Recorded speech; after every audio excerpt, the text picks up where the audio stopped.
Bismillahirrahmanirrahim. Alhamdulillahi Rabbil Alameen. Wa salatu wa salamu ala ashrafil anbiya wal mursaleen. Muhammadu Rasulullahi sallallahu alayhi wa ala alihi wa sallam tasliman kathiran kathira. Fama ba'du, my brothers and sisters, I said there are two problems with this whole issue of acquiring knowledge and the desire to acquire knowledge, and may Allah protect us from shaitan. Shaitan does not leave any stone unturned, and he uses every thing that we do and turns something which is potentially beneficial into something which is potentially harmful. And he does it in two ways. One, of course, is to prevent you from doing something which is beneficial, but the other way he does, which is very effective, is to take that beneficial thing and make you do it in a way which makes it harmful. Right? It takes the beneficial thing and makes you do it in a way which either becomes harmful, but harmful in the sense that either it becomes completely haram or it reduces the reward of the thing. So instead of getting full reward, you get partial reward. It corrupts the reward of the thing. For example, you might be inclined towards doing charity, and alhamdulillah you say, no, I have to do charity, I will do charity, but shaitan will put it into your mind and your heart to say, well, when you're doing this charity, encourage other people by putting all this stuff on Facebook and Instagram and so on. So now you are hiring Instagram photographers to take pictures of your charity work, and then you're putting it on Instagram and whatnot, and with the idea that you are somehow encouraging people to do it. But also what is hidden in that, and which is probably even more true, which is that now your own ego comes into play and you say, oh wow, fantastic, what a great guy I am, I'm a philanthropist, I'm doing this and that, and shaitan will get people to come and praise you and so on, and your articles will be written about you in the newspapers and stuff. So all of this now completely corrupts your niyyah and the ikhlas of your niyyah, the sincerity of your intention, and from being starting the point of where you are doing it to please Allah subhanahu wa ta'ala, now it becomes a self-propagation method where you are propagating your own virtue for the benefit of people, and so that you can get a good name. Now this is something to really, really guard against. Now one of the ways in which shaitan plays games with religious people is by tempting them to use their religious knowledge to find loopholes in the laws of Allah subhanahu wa ta'ala. Right? So now you are tempted to do something which is wrong. You know it is wrong. You should not be doing it. But because you have religious knowledge, shaitan will put thoughts into your mind of trying to find a way of doing something which you know to be wrong. But because you have religious knowledge, you find a way now around it. Right? Now there is no way around it. This is something which shaitan has put in your heart, in your mind, and you're now finding these so-called arguments in favor of doing something which is actually prohibited.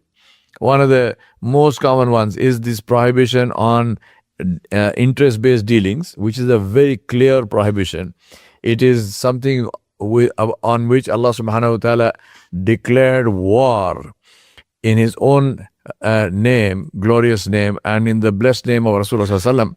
And Allah subhanahu wa ta'ala said, if you will not leave this interest-based dealings, borrowing or lending money on interest, then take a declaration of war from Allah and His Nabi sallallahu alaihi wasallam.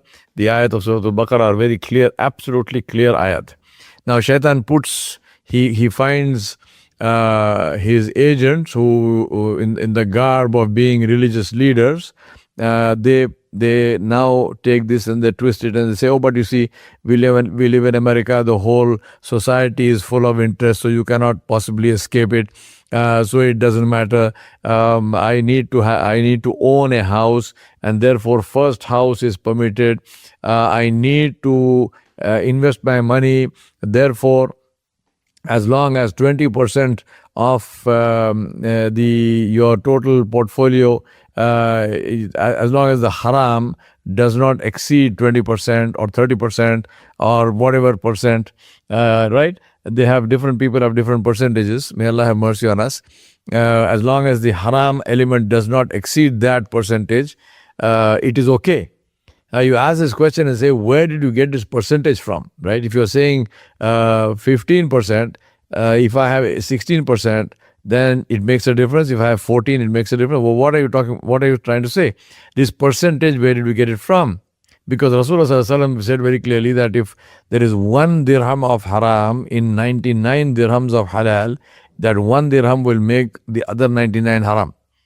Right? Well, the example I give, which is not a nice example, but I give it so that it's graphic enough to be in your mind. Supposing I give you a glass of water, you ask me for a glass of water, I give you the glass of water. I have actually not done anything, but I tell you, just for the heck of it, I tell you that, look, there is a 1 drop of urine in this, right? In this 1 drop of urine in this glass of water. Now, obviously, that 1 drop of urine, you can't see it, you can't smell it, it hasn't changed the color of the water, and so on. All the Shari dalail with regard to the purity of water, all of those dalail are fulfilled. So, technically speaking, this water is pure. Will you still drink it? That's my question. Will you still drink it? Will you say it's okay, the Sharia does not have a problem with this thing, 1 drop of urine? Will you still drink it? Then how on earth will you take and use interest-based dealings, interest-based money, and then talk about percentages? 20%, you take a glass of water and put 20% urine in it will become yellow. But you're okay with that with regard to your earnings. Similarly, somebody came to me and said, what about a mixed gathering, men and women together, for a wedding reception? So I said, what is the need for that? This is a Muslim family. They're getting married and they want to know if they can have a mixed gathering. I said, why did this question even arise? Right? You are a Muslim family. We know the laws of hijab. The laws of hijab in Surah An-Nur, in Surah Al-Ahzab, in Hujurat and so forth. Allah subhanahu wa ta'ala is putting conditions and saying that the women must cover themselves completely. They must not mix and meet with non-mahram men. If there is a need to speak to a non-mahram man, then that speech must be in a tone which is not enticing, which is not too friendly, which is not flirtatious, and the men are equally admonished.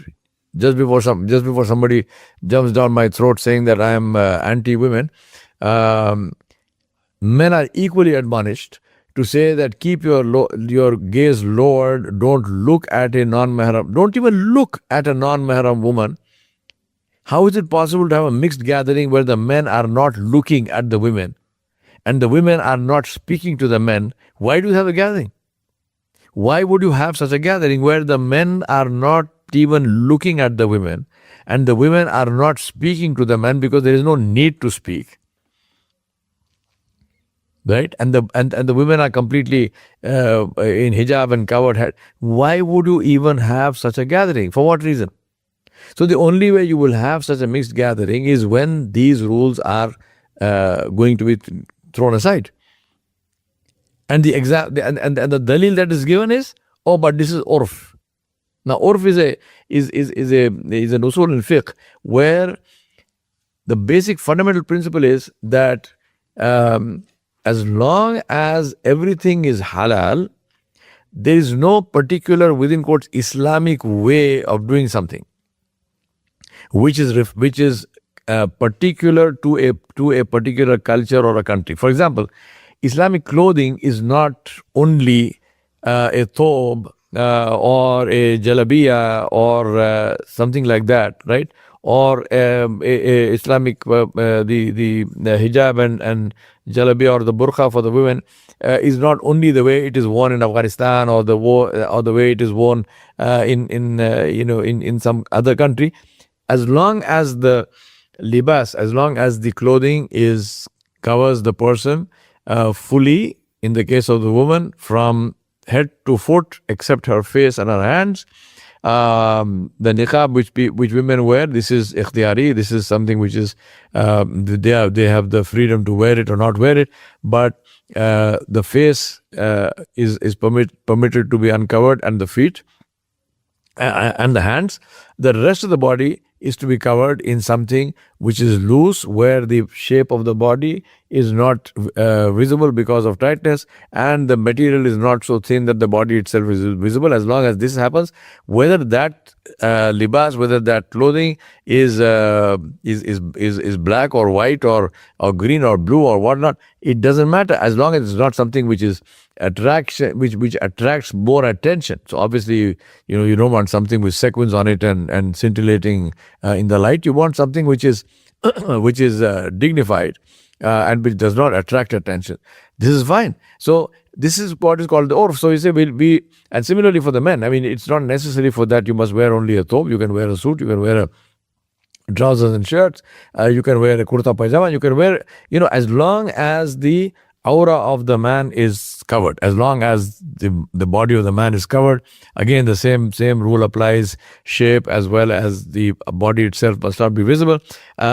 So therefore, if I'm now in Britain, I'm in America or wherever, and is it possible, can I wear a suit? Of course you can wear a suit. There's nothing to stop you, because this is, alhamdulillah, this is perfectly Islamic. Nothing wrong with wearing a suit. Must I necessarily wear a thobe and a turban? No, you don't need to. You don't need to. You can wear a suit. There's no problem with that. The point is that the urf applies where everything is halal. Now you might say, well, people in America, men and women, they wear shorts, and women wear shorts. Women wear less than that when they go. Even when they are in college and universities, they go to college wearing clothes like this, which subhanallah, I mean, it'll ajib. I mean, I don't even want to go there.